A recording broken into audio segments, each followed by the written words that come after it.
यशस्वी और कर्मठ मुख्यमंत्री श्री भजनलाल जी शर्मा, महाराजा धीराज श्रीमान गज सिंह जी, श्रीमती हेमलता राजे साहिबा जोधपुर, और बहुत ही गतिशील व्यक्तित्व के धनी कुशल वक्ता संस्कृति एवं पर्यटन मंत्री भारत सरकार श्री गजेंद्र सिंह जी शेखावत, जोगाराम जी पटेल, संसदीय कार्य विधि और न्याय मंत्री राजस्थान सरकार, राजस्थान के शिक्षा मंत्री Shri Madan ji Dilawar, Shri Madan Singh ji Rathore, member of parliament और भारतीय जनता पार्टी राजस्थान के अध्यक्ष श्री राजन जी गहलोत, सांसद राज्यसभा पीपी चौधरी जी, अतुल भंसाली जी, देवन जी जोशी, बाबू सिंह जी राठौर, श्री भैरव राम जी सियोल। बाद में मंच पर मेरे आग्रह पर आए हैं श्री नरपत सिंह जी, पूर्व मंत्री, श्री राजन जी पालीवाल, जिलाध्यक्ष भारतीय जनता पार्टी जोधपुर शहर, प्रोफेसर श्री महेंद्र सिंह राठौर, पूर्व अध्यक्ष जोधपुर विकास प्राधिकरण। संचालन तो महेंद्र सिंह जी राठौर ही कर रहे हैं ना? वाह, बहुत बढ़िया। और यहाँ मेरे मंच के सामने बैठे मेरे सभी सम्मानित बहनों एवं भाइयों, लंबे अरसे के बाद जोधपुर की किसी सार्वजनिक सभा को संबोधित करने के लिए आप सबके सामने खड़ा हुआ। आप लोगों ने तालियां बजाकर बहुत ही गर्मजोशी के साथ हम लोगों का स्वागत किया है, लेकिन भारत की परंपरा है और शिष्टाचार का तकादा भी है, स्वागत, अभिनंदन और सलाम दुआ कभी एक तरफा नहीं होना चाहिए। इसलिए मैं भी अपनी तरफ से शीश झुकाकर आप सभी बहनों भाइयों का हार्दिक अभिनंदन करता हूं, आप सभी का स्वागत करता हूं। भारत की राजनीति के शिखर पुरुष स्वर्गीय भैरव सिंह जी शेखावत की मूर्ति के अनावरण के इस अवसर पर आप सबके बीच उपस्थित होना, इसे मैं अपना सौभाग्य का विषय मानता हूं। कल उनकी पुण्यतिथि है, इसलिए सबसे पहले मैं उन्हें श्रद्धा के साथ उनकी स्मृति को नमन करता हूं और साथ ही साथ अपनी तरफ से और आप सभी की तरफ से उन्हें भावभीनी श्रद्धांजलि भी अर्पित करता हूं। साथियों, आदरणीय भैरव सिंह जी का जहां तक प्रश्न है, वह आज शरीर से हमारे बीच नहीं है, लेकिन उनके जो जीवन मूल्य हैं, उनके जो संस्कार हैं और उनकी जो कर्तव्य निष्ठा है, जो बराबर उनके आचरण में हमको देखने को मिली है, वह किसी भी सूरत में हमारे बीच से समाप्त नहीं होने वाली है। यह बात मैं विश्वास के साथ कह सकता हूं। जो भी जिन जीवन मूल्यों को अपनाकर उन्होंने अपने राजनीतिक जीवन में अपनी राजनीतिक यात्रा पूरी की है, मैं समझता हूं वह सब सारे जीवन मूल्य सदैव सामाजिक और राजनीतिक क्षेत्र में काम करते हुए हम लोगों का मार्गदर्शन करते ही रहेंगे। मैं जानता हूं, लंबे समय से राजनीतिक क्षेत्र में काम कर रहा हूं। बहुत सारे लोग राजनीतिक क्षेत्र में काम करने वाले ऐसे लोग हैं जो राजनीति केवल सरकार बनाने के लिए करते हैं, लेकिन मैंने आदरणीय भैरव सिंह जी शेखावत के व्यक्तित्व को जो देखा है, परखा है, उनके सानिध्य में लंबे समय तक रहने का मुझे अवसर प्राप्त हुआ है। भैरव सिंह जी शेखावत का ऐसा व्यक्तित्व था जो राजनीति केवल सरकार बनाने के लिए नहीं करते थे, सत्ता में रहें अथवा न रहें, बराबर राजनीति करते थे, तो समाज बनाने के लिए राजनीति करते थे। यह था स्वर्गीय भैरव सिंह जी का व्यक्तित्व। राजस्थान के एक छोटे से गांव से, साधारण पृष्ठभूमि से निकलकर उन्होंने भारत के उपराष्ट्रपति तक की यात्रा की है, और मैं समझता हूं कि यह आम लोगों के लिए वह सदैव एक प्रेरणा के केंद्र बने रहेंगे। उनकी जो पूरी जीवन यात्रा रही है वह बताती है, अगर मनुष्य के इरादे मजबूत हों, दृढ़ संकल्प शक्ति हो, मेहनत यदि ईमानदारी से हो और नैतिकता के साथ हो, तो मेरे बहने भाइयों, तो इंसान कितनी भी विपरीत परिस्थितियों को अपने बस में कर सकता है और उन पर विजय भी पा सकता है। और यह यदि देखना हो तो स्वर्गीय भैरव सिंह जी शेखावत के व्यक्तित्व में देखा जा सकता है। वह बराबर उपराष्ट्रपति बनने तक तो बराबर अटल जी, आडवाणी जी और भैरव सिंह जी शेखावत, इनका जैसे लगता था इतना आत्मीय रिश्ता था, इतना आत्मीय रिश्ता था कि हम लोग जब छोटे कार्यकर्ता थे तो इन तीनों को देखकर हम सबको बहुत ही सुखद अनुभूति होती थी। एक बार जब वह उपराष्ट्रपति बन गए तो आदरणीय अटल बिहारी वाजपेयी ने शेखावत जी के बारे में कहा था, मिट्टी से उठकर यह माटी का पुत्र आज पूरे देश के माथे का चंदन बन गया है, यह अटल बिहारी वाजपेयी जी ने कहा था।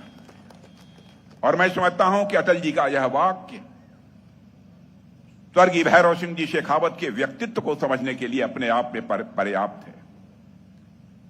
मेरे साथियों, उनका जीवन इस बात का प्रतीक है कि भारत का लोकतंत्र किसी व्यक्ति की पारिवारिक पृष्ठभूमि नहीं देखता है, बल्कि उसकी मेहनत देखता है, उसकी प्रतिबद्धता देखता है और जनसेवा को सम्मान देता है। उन्होंने संघर्ष देखे, अपने जीवन में अभाव देखे, अपने जीवन में राजनीतिक उतार चढ़ाव देखे, लेकिन बराबर इस देश के लोकतंत्र के प्रति, लोकतांत्रिक मूल्यों के प्रति उनकी आस्था, भले ही जीवन में विपरीत परिस्थितियों को झेलना क्यों न पड़ा हो, लोकतंत्र के प्रति उनकी आस्था कभी डिगने नहीं पाई। और मैं समझता हूं उन्हें श्रद्धांजलि देना वास्तव में लोकतंत्र की उस पवित्र भावना का सम्मान करना है जो भारत को केवल एक राष्ट्र नहीं बल्कि करोड़ों सपनों का जीवंत गणराज्य बनाती है। यह भाव श्रद्धांजलि देने के परिणाम स्वरूप निकलता है। मेरे बहनों भाइयों, भैरव सिंह जी राजनीतिक सुचिता, कोई मां का लाल उंगली उठाकर नहीं कह सकता था उनके पूरे राजनीतिक जीवन में कि उनके दामन पर एक भी भ्रष्टाचार की कोई दाग लगी हो।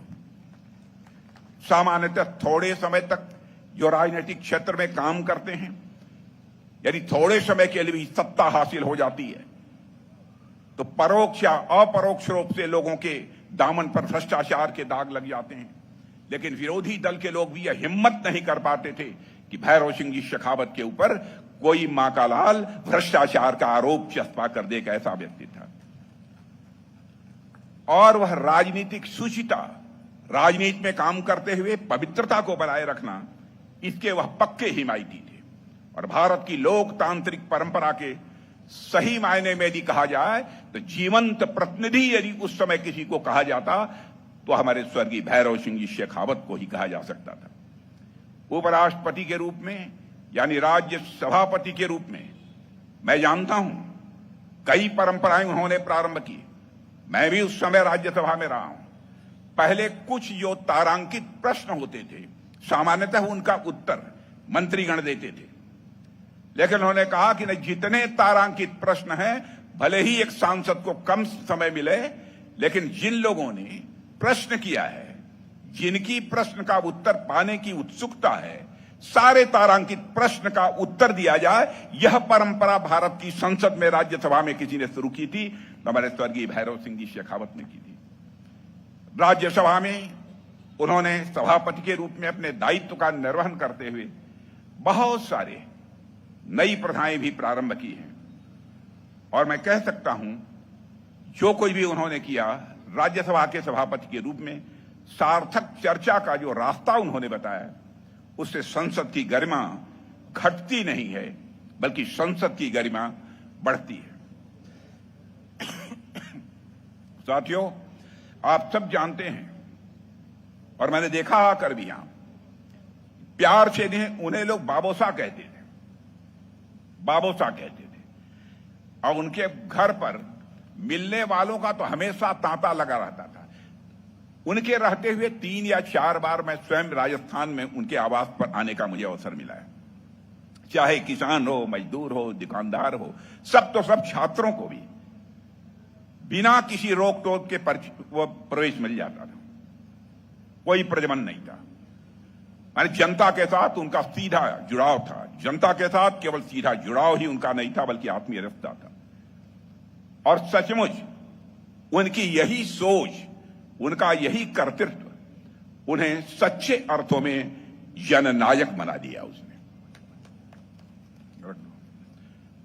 यही सोच उनको राजस्थान वासियों की भी जननायक बना दिया। मेरे बहनों भाइयों, यदि हम भैरव सिंह जी शेखावत के राजनीतिक जीवन की बात करें, यह कहना बहुत मुश्किल है कि राजनीति में जनसंघ और फिर भारतीय जनता पार्टी को घर घर तक पहुंचाने का सबसे बड़ा श्रेय यदि किसी को दिया जा सकता है तो केवल और केवल स्वर्गीय भैरव सिंह जी शेखावत को दिया जा सकता है। उनके साथ पूरी टीम थी, लेकिन वरिष्ठतम उसमें थे और उनका कार्यकर्ताओं के साथ जो सीधा संपर्क था, जिंदा संपर्क था, आत्मीयता और शालीनता का संपर्क था। उसने पार्टी को जमीनी स्तर पर मजबूत किया और उनकी छवि दलगत राजनीति से ऊपर उठ गई थी। सभी दलों के लोग उनका सम्मान करते थे और हमेशा, चाहे प्रतिकूल परिस्थितियां ही क्यों न रही हों, स्वस्थ लोकतांत्रिक मूल्य, हेल्दी डेमोक्रेटिक जो वैल्यूज हैं, उनके प्रति हमारे भैरव सिंह जी शेखावत ने अपनी प्रतिबद्धता, अपना कमिटमेंट सदैव बनाकर रखा। और मैं कह सकता हूं, राजनीतिक क्षेत्र में काम करने वाले बहुत सारे लोग राजनीति करते हैं तो केवल और केवल सरकार बनाने के लिए, लेकिन यह राजनीति करते थे तो सरकार बनाना भी एक उद्देश्य था, लेकिन केवल सरकार बनाने के लिए उन्होंने राजनीति अपने जीवन में नहीं की, बल्कि समाज बनाने के लिए राजनीति की और देश बनाने के लिए उन्होंने राजनीति की। अद्भुत व्यक्तित्व।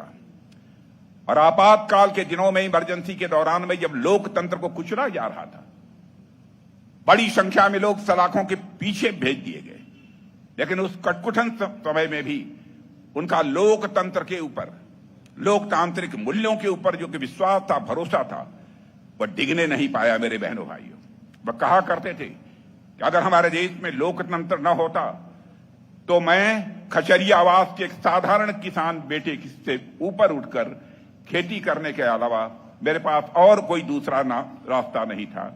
यदि हमने जीवन में कोई स्थान यदि बनाया है तो जीवन भर लोकतंत्र का एक सच्चा सिपाही रहकर बनाया है, और यदि कोई स्थान मिला है तो इस राजस्थान की जनता के स्नेह, प्यार और मोहब्बत के कारण ही हमको स्थान मिला है, कोई ओहदा मिला है।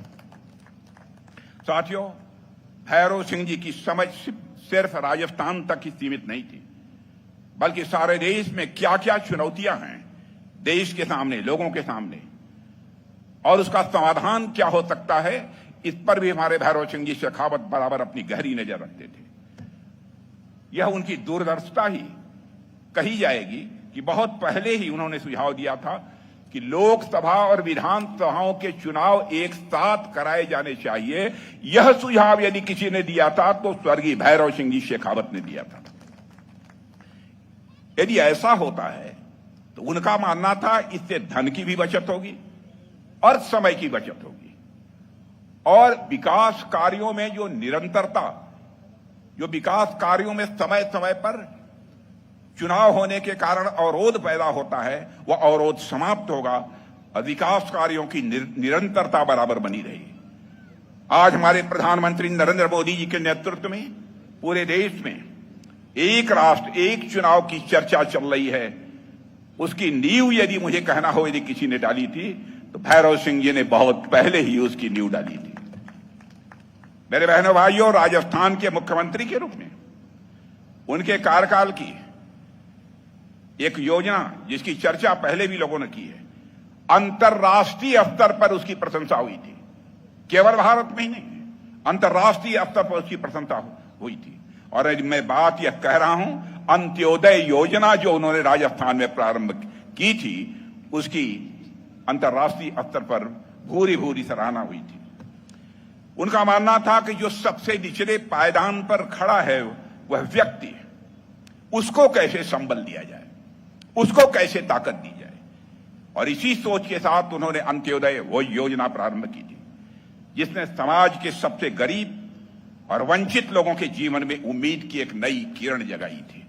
साथियों, भैरव सिंह जी शेखावत का सपना था कि राजस्थान की धरती पर हर घर में खुशहाली हो, हर हाथ को काम मिले और हर व्यक्ति अपना जीवन सम्मानजनक तरीके से जी सके। आज हम गर्व के साथ कह सकते हैं कि उनके दिखाए रास्ते पर चलते हुए देश और राजस्थान दोनों ही आज विकास की नई ऊंचाइयों को छू रहा है। और यह बात भारतीय जनता पार्टी का होने के नाते अथवा सरकार का मंत्रिमंडल का एक सदस्य होने के नाते मैं नहीं कर रहा हूं, आज सारा विश्व इस सच्चाई को स्वीकार कर रहा है कि प्रधानमंत्री मोदी के नेतृत्व में देश ऊंचाइयों को छू रहा है। बहनों भाइयों, पहले अंतर्राष्ट्रीय मंचों पर जब कभी भारत कुछ बोलता था तो अंतर्राष्ट्रीय मंचों पर भारत की बातों को जिस गंभीरतापूर्वक लिया जाना चाहिए नहीं लिया जाता था। लेकिन आज हालात बदल चुके हैं। आज भारत यदि अंतर्राष्ट्रीय मंचों पर कुछ बोलता है, सारी दुनिया कान खोलकर सुनती है कि भारत बोल क्या रहा है। यह भारत की हैसियत सारी दुनिया में बनी है और हम गर्व के साथ कह सकते हैं कि उनके दिखाए रास्ते पर चलते हुए देश और राजस्थान दोनों ही विकास की नई ऊंचाइयों को छू रहे हैं। और मुझे प्रसन्नता है कि आज समय के मुख्यमंत्री श्रीमान भजनलाल जी शर्मा बराबर उनके बताए हुए मार्गों पर चलकर राजस्थान की सेवा करने की भरपूर अपनी तरफ से कोशिश कर रहे हैं। राजस्थान की बात करूं मेरे बहनों भाइयों, तो मुझे याद है कि 2023 के विधानसभा चुनाव के बाद मैं यहां केंद्रीय पर्यवेक्षक के रूप में आया था और उस समय भजनलाल जी शर्मा को यहां के विधायकों ने अपना मुख्यमंत्री चुन दिया था। और मैं पूरे विश्वास के साथ कह सकता हूं कि उनके नेतृत्व में राजस्थान प्रगति का, प्रोग्रेस के जितने भी पैरामीटर्स होते हैं, प्रगति के हर मापदंड पर भजनलाल जी शर्मा के नेतृत्व में राजस्थान तेजी से आगे बढ़ रहा है। कोई माने या न माने, लेकिन लंबे समय से राजनीतिक क्षेत्र में काम करते हुए जो मैंने अनुभव किया है, मैं कह सकता हूं बहनों भाइयों, 2 साल का समय राजनीतिक क्षेत्र में, यह कोई दावा नहीं कर सकता कि हम पूरे 2 साल में किसी भी क्षेत्र को तो किसी राज्य को हम स्वर्ग बना देंगे, कल्पना भी नहीं की जा सकती। लेकिन इतना मैं कह सकता हूं, 2 वर्ष के अंदर जो कुछ भी मैंने देखा है, मैं भी मुख्यमंत्री रहा हूं उत्तर प्रदेश का, जिस तरीके से इस राज्य को आगे बढ़ाने की वह कोशिश कर रहे हैं, बराबर गांव तक जाकर अपने माध्यम से और कार्यकर्ताओं के माध्यम से जनता से संवाद स्थापित करने की कोशिश कर रहे हैं। मैं पूरी तरह से आश्वस्त हूं। लंबे राजनीतिक जीवन का जो हमारा अनुभव है, उस आधार पर मैं कह सकता हूं एक बहुत ही सफल और कामयाब मुख्यमंत्री के रूप में श्री भजनलाल जी शर्मा का भविष्य में नाम लिया जाएगा। शिक्षा हो या स्वास्थ्य हो, कृषि हो, उद्योग हो या अन्य क्षेत्र हो, राजस्थान लगातार विकास के पथ पर तेजी से आगे बढ़ रहा है। एक उदाहरण मैं यहां पर रखना चाहूंगा। यहां की पानी की समस्या किसी से छिपी नहीं थी, लेकिन एक आंकड़ा मुझे दिया गया है। 2019 में राजस्थान में, मैं प्रेस के दोस्तों से भी कहना चाहूंगा कि आंकड़ों को लेकर कभी कभी विवाद खड़े होते हैं, इसको वेरीफाई कर लें, सत्यापित कर लें। 2019 में राजस्थान में मात्र 11.68 लाख ग्रामीण घरों में ही नल के पानी के कनेक्शन थे, यानी केवल करीब 10.84% ग्रामीण परिवारों तक नल का पानी पहुंचा था। लेकिन मार्च 2025 के आते आते राज्य के लगभग 60.29 लाख ग्रामीण घरों में नल से जलापूर्ति करा दी गई है। इसके लिए भी मैं भजनलाल जी शर्मा को बधाई देता हूं। और बहनों भाइयों, यह केवल आंकड़ा नहीं है, बल्कि ग्रामीण जीवन में आए परिवर्तन का प्रमाण है। मैं इसके पहले जिस सभा में था, किसी ने पूछा कि आपके गांव तक पानी पहुंच रहा है, लोगों ने तालियां बजाकर उसका स्वागत किया और कहा कि नहीं, पानी पहुंच रहा है। और मैं कह सकता हूं कि भजनलाल जी शर्मा, भैरव सिंह जी शेखावत के अंत्योदय के सपने को साकार करके रहेंगे, ऐसा मेरा पक्का विश्वास है। और बहनों भाइयों, पर्ची की प्रथा से बराबर दूर रहते थे। आपने देखा होगा नेताओं के यहां लोग जाते हैं, भाई पहले पर्ची दो तब नेताजी से मिल पाओगे। कभी भी भैरव सिंह जी शेखावत ने अपनी पर्ची व्यवस्था अपने यहां नहीं लागू करने दी। जो भी कैंपस पे घुस गया उसे भैरव सिंह जी शेखावत से मिलना ही मिलना, ऐसा उनका था, व्यक्तित्व था। उन्होंने राजस्थान के किले और हवेलियों को भी हेरिटेज होटल्स में बदलने का जो भी काम किया है, मैं समझता हूं उसने पर्यटन को प्रदेश के कोने कोने तक पहुंचाने में भी बहुत अहम भूमिका निभाई है। 3 बार मुख्यमंत्री होना कोई बड़ी बात नहीं है, बहुत बड़ी बात है। 3 बार लगातार मुख्यमंत्री रहे, जबकि उस समय भारतीय जनता पार्टी की जितनी लोकप्रियता आज है, हिंदुस्तान में उतनी लोकप्रियता नहीं थी। बहुत ही कम राज्यों में सरकारें बना करती थी। उस समय प्रतिकूल परिस्थितियों में भी वो बने रहे। और वैसे तो बहनों भाइयों, इस देश में आज तक करीब 131 बार 131 टाइम्स 131 बार राज्य सरकारों को धारा 356 लगाकर हटाया गया है, जिनमें से 100 बार तो केवल कांग्रेस की केंद्र सरकार ने यह काम किया। क्षमा कीजिएगा, इसके बावजूद उन दिनों राजनीतिक कटुता देखने को नहीं मिलती थी। उसका कारण था, व्यवहार था, तो राजस्थान में भैरव सिंह जी शेखावत का ही व्यवहार था। आजकल तो कुछ लोग चुनाव हार जाने के बावजूद अपनी राजनीतिक कटुता के कारण इस्तीफा ही देने से इनकार कर देते हैं, लेकिन कभी भी राजनीतिक कटुता को उन्होंने अपने जीवन में महत्व नहीं दिया। और मुझे याद है, और इसकी चर्चा होती थी कि बराबर प्रतिपक्ष में रहते हुए जब मोहनलाल जी सुखाड़िया मुख्यमंत्री हुआ करते थे, तो प्रतिपक्ष के नेता भैरव सिंह जी शेखावत थे। बराबर भैरव सिंह जी शेखावत के ऊपर तीखे प्रहार करते थे। लेकिन जब भैरव सिंह शेखावत इस राजस्थान के मुख्यमंत्री बन रहे, तो उसी भैरव सिंह जी शेखावत ने पूर्व मुख्यमंत्री सुखाड़िया जी को राजस्थान का सबसे अच्छा मुख्यमंत्री कहने से भी संकोच नहीं किया, उससे भी कहने से परहेज नहीं किया। राजनीति में मतभेद कभी मनभेद और राजनीतिक कटुता के कारण नहीं होने चाहिए। राजनीति में मतभेद हो सकता है, लेकिन मतभेद या कभी मतभेद में नहीं बदलना चाहिए, और इसके कारण राजनीतिक कटुता भी नहीं पैदा होना चाहिए। यही हम लोगों ने भैरव सिंह जी और अटल जी जैसे वरिष्ठ नेताओं से सीखा है। और बहनों भाइयों, कई बार राजनीतिक सौम्यता को लोग कठोर निर्णय के लेने में अक्षम ऐसा मान कर लेते हैं, लेकिन सच्चाई है कि ऐसा नहीं होता है। ऐसे लोगों को भैरव सिंह जी और अटल जी जैसे नेताओं से सीखना चाहिए। और बहनों भाइयों, इस समय मई का महीना चल रहा है। आज के 26 साल पहले इसी राजस्थान की वीर भूमि पर भारत ने 1 नहीं 5 परमाणु परीक्षण किए थे, इसी राजस्थान की वीर भूमि पर। और उस समय अटल जी देश के प्रधानमंत्री थे और हमारे आदरणीय भैरव सिंह जी शेखावत राजस्थान के मुख्यमंत्री थे। जबकि भारत अंतर्राष्ट्रीय जगत में न्यूक्लियर पावर, आणविक शक्ति के रूप में खड़ा हो गया। परमाणु परीक्षण के कारण विदेशों का प्रतिबंध भी हम सबको झेलना पड़ा। कई तरह की चुनौतियां सामने आई, मगर उस समय की सरकार ने, अटल जी की सरकार ने हर चुनौती का डटकर मुकाबला किया। और बाद में कई देशों ने कुछ ही समय के बाद भारत के ऊपर जो सैंक्शंस लगाए थे, प्रतिबंध लगाए थे, उसे वापस कर लिया। और मेरे बहनों भाइयों, पूरी दुनिया ने भारत की राजनीतिक इच्छा शक्ति का दर्शन पिछले दिनों ट्रेड टैरिफ मामले में किया है।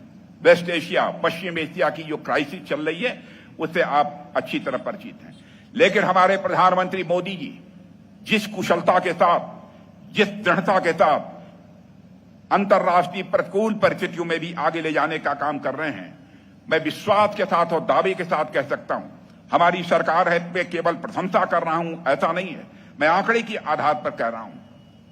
जो दुनिया में इस समय किसी देश ने नहीं हुआ, उल्टे भारत ने इन विपरीत परिस्थितियों में 38 देशों के साथ ट्रेड एग्रीमेंट कर लिया है। बहनों भाइयों, जो ट्रेड के इतिहास में आज तक का यह मील का पत्थर बन गया। यह कोई सामान्य बात नहीं है कि इतनी प्रतिकूल परिस्थितियों में सारा विश्व ही युद्ध में उलझा हुआ हो, उसके बाद भी 38 देशों के साथ इस प्रकार का ट्रेड एग्रीमेंट कर लेना, यह ट्रेड के इतिहास में मैं दावे के साथ कह सकता हूं, यह एक अनोखा मील का पत्थर बन गया है। और उसका परिणाम यह हुआ कि अमेरिका को भी अपने टैरिफ की दर घटानी पड़ी है। यह राजस्थान की धरती, यह वीर भूमि के साथ व्यापार भूमि है, व्यापार भूमि भी है, और यहां के लोगों ने व्यापार और व्यवसाय करने में भी अपना सिक्का भारत में ही नहीं बल्कि पूरी दुनिया में स्थापित किया है। अमेरिका में भी चले जाइए तो आपके राजस्थान के लोग व्यापार में मिल जाएंगे। और बहनों भाइयों, आप लोग समझते हैं, चाहे कैसी भी चुनौती आ जाए, भारत का सामर्थ्य किसी भी चुनौती का सामना करने की ताकत रखता है। भारत का यह राष्ट्रीय चरित्र है कि जब जब विपरीत परिस्थितियां पैदा होती हैं, भारत निखर कर सामने आता है। सारे विश्व में इस समय प्रतिकूल परिस्थितियां हैं, आश्वस्त रहिएगा, विश्वास के दिलाकर जाना चाहता हूं, भारत इसमें भी निखर कर आएगा और भारत को 2047 आते आते विश्व की महाशक्ति बनने से भी दुनिया की कोई ताकत रोक नहीं पाएगी। देश इस समय सही दिशा में जा रहा है। अभी कुछ दिनों पहले प्रधानमंत्री जी ने क्या क्या जनता को करना चाहिए कि विदेशी यात्राओं में कमी करें, कम से कम 1 साल तक सोना न खरीदें, कई गाड़ियां साथ लेकर चलते हैं तो उसमें कमी लाएं। हम लोगों ने ला दिया है, 50% से भी कम कर दिया है। और बहुत ज्यादा विदेशों में घूमने के चक्कर में न पड़े, यह सब सारा आह्वान किया है। और मैं कह सकता हूं कि देश की जनता उसमें पूरी तरह से मदद कर रही है। और बहनों भाइयों, मैं इसे अपना सौभाग्य मानता हूं कि भैरव सिंह जी शेखावत जैसे व्यक्तित्व की प्रतिमा का अनावरण करने का मुझे यहां पर अवसर मिला है। और एक घटना उनके जीवन की मुझे याद है, उसका उल्लेख करने के बाद अपनी बात समाप्त करूंगा। उनके हाथ सीताराम करके कोई एक उनके साथ काम करता था। क्या थे सीताराम? रसोइया थे। एक बार वो फ्रांस गए थे, भैरव सिंह जी शेखावत, सीताराम भी साथ गए थे, कई लोग साथ गए थे। वहां का एल्सिस टावर बहुत ही ऊंचा टावर है। जब शेखावत जी उस एल्सिस टावर पर पहुंचे तो सभी लोगों को देखा, लेकिन सीताराम जब नहीं दिखाई दिए तो उन्होंने पूछा, भाई सीताराम कहां रह गए? आप ये कल्पना करिए, घर में काम करने वाले एक व्यक्ति की इस हद तक जाकर, वो भी किचन में काम करने वाले, रसोई घर में काम करने वाले, फ्रांस में एल्सिस टावर के ऊपर खड़े होने के बावजूद याद यदि किसी की आई तो परिवार के किसी अन्य सदस्य की नहीं आई तो सीताराम की याद आई। और लोगों ने कहा सीताराम वहीं छूट गए हैं होटल में, तो उन्होंने कहा, अरे याद रखिए, हमारे जाने के पहले सीताराम यहां आने चाहिए और सीताराम को भी एल्सिस टावर पर चढ़ाकर पूरे फ्रांस का दर्शन, पेरिस का दर्शन कराया जाना चाहिए। यह है उनका व्यक्तित्व। बहनों भाइयों, ऐसे व्यक्तित्व की प्रतिमा यहां लगाई गई है। और जिन लोगों ने भी लगाई है, पार्टी के लोगों ने, सरकार के लोगों ने, गजन सिंह जी शेखावत ने, मैं सबके प्रति इसके लिए मैं आभार व्यक्त करना चाहता हूं। और निश्चित रूप से यह प्रतिमा सदैव राजस्थान वासियों को प्रेरणा देती रहेगी और मूल्यों के प्रति राजनीति में प्रतिबद्धता बनाकर रखनी चाहिए, यह संदेश भी देती रहेगी, ऐसा मेरा पक्का विश्वास है। इन्हीं शब्दों के साथ उन्हें पुनः श्रद्धांजलि अर्पित करते हुए और आप सबको धन्यवाद देते हुए अपना निवेदन समाप्त करता हूं।